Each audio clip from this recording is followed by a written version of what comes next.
First off, I want to thank you for this program. I thought that by acquiring my master's degree from West Virginia, that it would definitely help in my my endeavors to be an eventual head baseball coach at the collegiate level. To be honest, I don't think I'd be where I'm at today without my employer knowing that I was going to finish my master's degree here in December. Currently, I am now at Millersville University, which is a Division II uh, institution in Millersville, Pennsylvania. I am the recruiting coordinator and the pitching coach here uh, for the program. So definitely an upgrade from where I was at the University of Maine. But again, I think that is um, because of this program and that's definitely a huge part of it. So, anyways, what I did my capstone project on was the importance of the Paul Mitchell batting pavilion and what it was to the University of Maine. Um, Previously, before I was here at Millersville University, I was at the University of Maine, um, and I was actually there for the construction and the whole fundraising process and everything that went on for this building. So, um, the idea of this project began back in 2007 when I was an actual player at the University of Maine. Coach Trimper and the staff at the time met with some donors, and they prioritized a couple different things to enhance our facility and make our program a little bit um, more notable in the Northeast, I should say. Some of these things were a turf field, full-time assistants, and the batting pavilion. At the time, they thought that the turf field would was top priority because we were losing a ton of games to weather. You know, uh, Baseball in the Northeast in the springtime, it could be tough at times to play with extreme cold weather and snow. So they thought that by uh, don't fundraising money for a turf field that was at the top of the list. So once we received our turf field, that went in my senior year. So it was fall of 2008. They started construction, and in the spring of 2009 was the first year of the turf field. But anyways, a couple years later, in 2012, we decided that we wanted to make another upgrade, and that was with the batting pavilion. So how we came about getting this batting pavilion was we were actually on our spring trip in February of 2012 when Coach Trimper received a call from Stuart Price, who he's the partial owner of the Tulsa Shock, the WNBA team, and the Oklahoma City Thunder, which is the NBA team. And he's also in the oil business. But he ended up calling Coach Trimper out of the blue, saying that he wanted to do something to honor his father-in-law, who was a University of Maine grad and a University of Maine baseball player.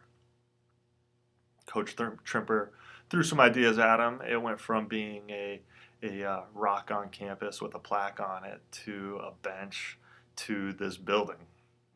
So once Coach Trimper finished his conversation with him, we went on with the rest of our spring trip, and Stuart Price actually ended up calling Coach Trimper back and accepting the offer of building this building. So once our spring trip ended, Coach Trimper actually stayed in Florida while the rest of the team headed back, and he came back with a check for $300,000 to get the project started. So once all the logistics were figured out and we had a blueprint of what we wanted to do with the building, the project came to about $700,000. So Coach Trimper went back to Mr. Price, told him the price, the layout. He gave another check for $100,000, and Coach Trimper went to a couple of the other donors, and we fundraised through camps and clinics, and other events, parents, stuff like that, to get the rest of that money. So once the whole project was laid out, construction started on the building after our final game against Stony Brook University in the tournament. So February 2012, we started talks of the building, and in May 2012, we were breaking ground on the building, and the building was completed actually in August 2012. So it went over quite a transformation in a pretty short period of time. But a little bit about the building. It houses two extra long and extra wide batting cages. And one batting cage, there's the pro batter machine, which you see mostly in major league stadiums. The pro batter machine was was a gift, and it basically it's a pitching machine that has a projector in front of it, and there's a projection that comes up of a pitcher, and he goes through his windup, and then it fires a ball out. The thing it can shoot up to 100 mile an hour fastballs. I mean, it shoots fastballs, breaking balls, changeups, whatever. So that's good for our guys to use when they need to see a little bit of velocity when they can't see it in regular batting practice, as well as they get to see breaking balls. Not only is it good for our hitters, but it's good for our catchers too, because our catchers can go in there and they can work on their framing drills, they can work on their blocking drills without having either one of the coaches throw or another pitcher throw. Actually, so in the other cage now is we built 3 clay mounds. That is more for the pitchers. Previously, when we would throw indoors, pitchers would have to throw off turf mounds.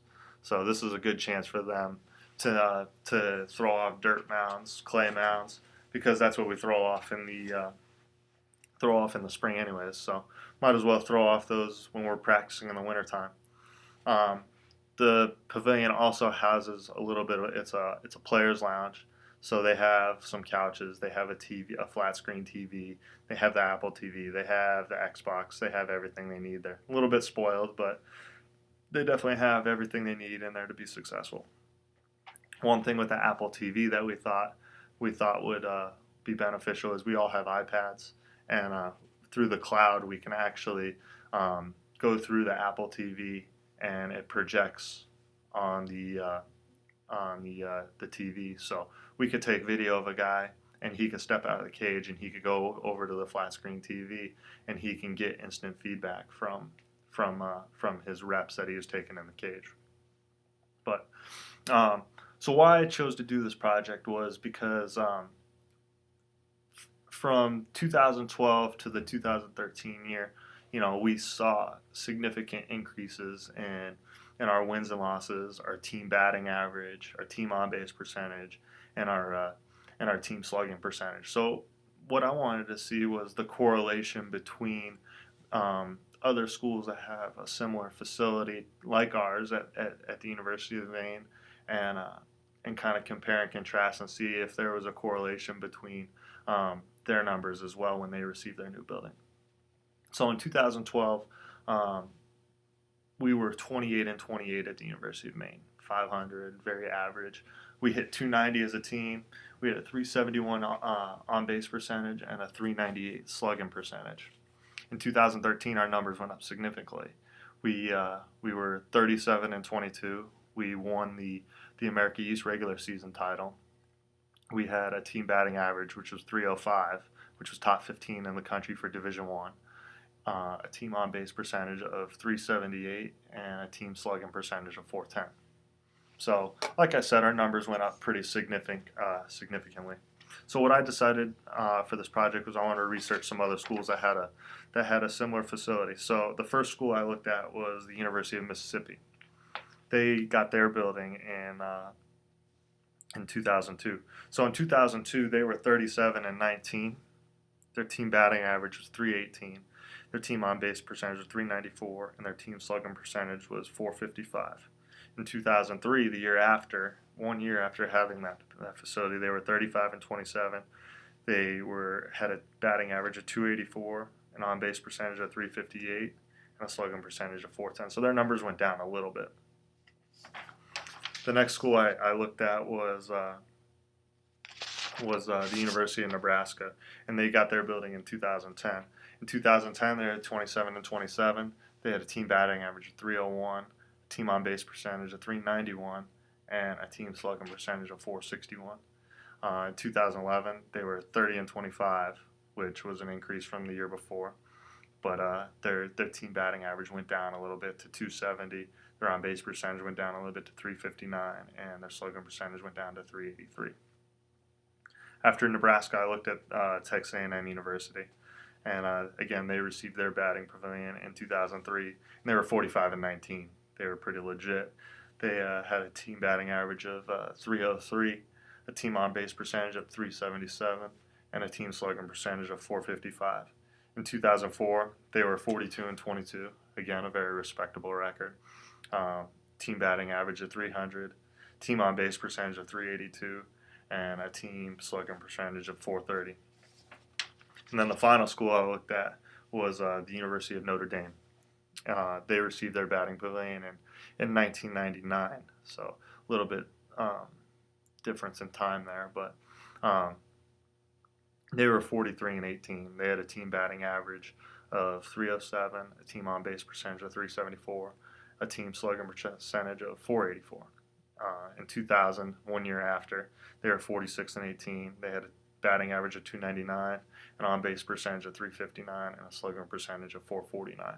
So the results I got from that was pretty inconclusive. I think that there's a couple different factors that go in.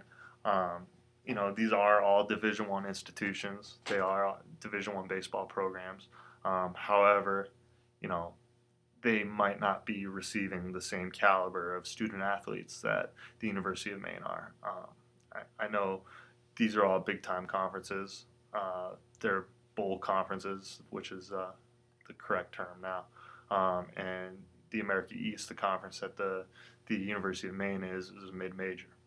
I think that is one difference, that they're seeing a little bit better competition week in, week out. Another thing that I thought might have been a little inconclusive was the bats. The bats have significantly changed over the past couple of years. We have to use BB core bats now, and these bats are a little more. They don't have as much pop as the ones in the past, and you're not seeing guys drive balls out that are on the handle and stuff like that. But one thing that the next part that I looked at was the number of recruits that each school received. Each year, the recruits went up. So the year prior to construction at the University of Maine, we had 7 incoming recruits. The year of the construction, we had 11, and then 1 year after, we're up to 12 now. University of Mississippi, same thing. They saw an increase. They had 9 the year prior. Year of construction, 13, and 1 year after, 14. So Nebraska, same thing, 6, 8, and 10. Texas A&M, 10, 11, and 13. And the University of Notre Dame, 9, 12, and 14. So that was one thing that I think, helped with recruiting. Kids these days, they're typically looking for the big time facility. They're looking for the gear. Especially facilities wise, kids, they want to get better on their own, and they want to know that they have the opportunity to go somewhere where they're going to be able to get better and then try to get to that next level. And then the final thing I looked at was the number, the money we raised at the University of Maine in camps. Being the camp coordinator and director, I dealt with this firsthand. So, in 2011, 2012, we ran a youth summer camp, an overnight camp, a high school prospect camp, an indoor winter league camp, and a spring youth camp. And from all those, we raised $56,189 for the program, and that was after expenses. So not only does that go to the baseball program, but that goes to the coaching staff. It helps fund trips. It helps buy bats, equipment, all that good stuff. Um, the next year, in 2012 and 2013, we did the same thing. We ran the same camps. We definitely saw an increase in number um, because because of the batting pavilion, and you know, we were able to do a little bit more with numbers, and the big draw there was the pro batter machine, because it is the only machine that you know, that a college has in the Northeast. So that year we raised $77,613, and that was after expenses from camps.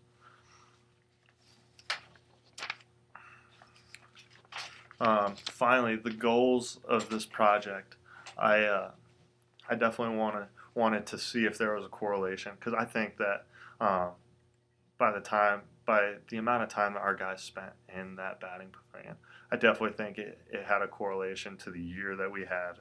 Um, our hitters were definitely a lot better from the year before. Uh, uh, the outcomes, like I said, they were a little inconclusive at first. I think from a recruiting side of things, it definitely helps. Um, Guys are definitely looking for, like I said earlier, you know, a facility, especially in the Northeast where it's cold and snowy, where they can go in the winter time and they don't have to battle the elements outside to get their work in.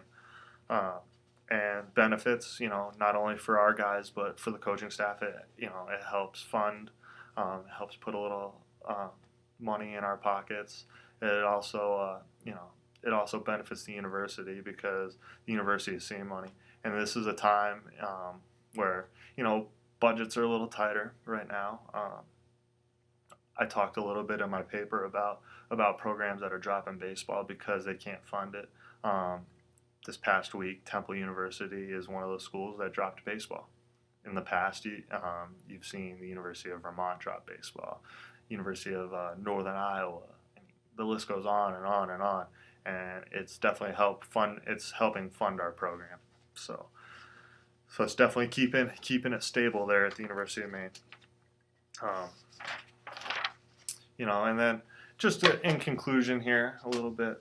Um, I definitely think that this project, by doing it, I think it's going to help me with my future endeavors as a coach, because I have the proof here that, you know, that um, that that the numbers, that there was a significant increase in our wins and our batting average and all those offensive categories that I looked at, um, that it'd be beneficial for any program to have.